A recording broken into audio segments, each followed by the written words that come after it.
Yo, he's chasing me.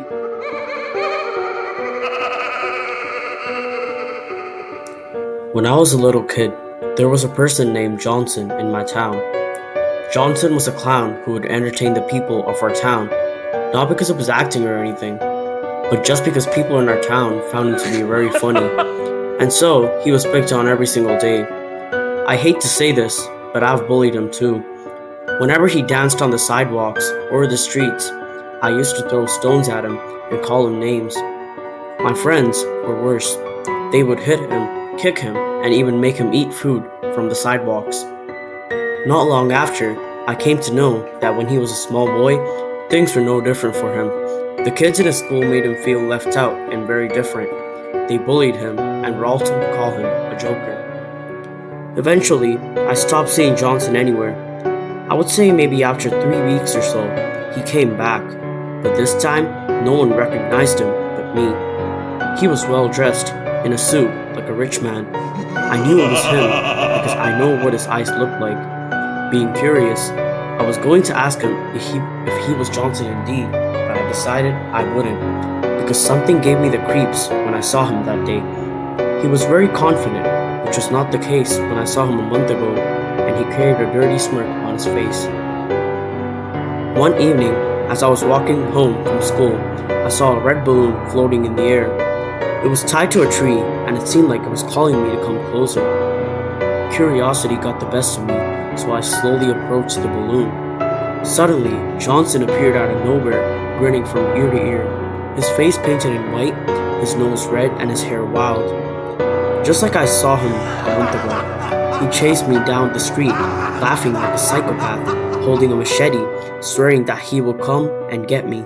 But luckily, I was a fast runner, and I managed to get away. I warned my friends about the clown, but no one believed me. They thought I was just telling silly stories. I also complained to the police, but my fear of him coming back didn't let me calm down at all. So, I decided to investigate on my own. I followed strange clues that popped up around the town. I met with those who saw him, just like me. It led me to an old abandoned circus tent on the outskirts of the town. My heart was pounding in my chest as I cautiously entered the dark and the eerie tent. Inside, I found a room filled with toys and balloons, but they all had a creepy darkness lurking within. I realized that Johnson had been hiding here all along, but this wasn't the worst part, because I also saw bloody pocket knives, machetes, and kitchen knives scattered everywhere. There was also a book with random people from my town, their personal information, like their address and their phone numbers. I didn't know how he got hold of this, but I decided to check my name, and sure enough, it was there. As I was scanning all the pages, I also found my friends' names, my neighbors' names, and their addresses and their numbers. Being creeped out, I called the police and asked them to come immediately to the location. I thought to myself that this was no person, but a predator that preyed on the children of our town. And that's when my biggest nightmare came true. I saw the shadow of a person behind me through the moonlight that was coming into the tent. And there he was, standing right behind me, and before I knew it, I was knocked out. I woke up to see myself tied to a chair, with Johnson sitting in front of me, alone. He brought with him a big knife and started frantically jabbing it between his fingers, which were placed on the table.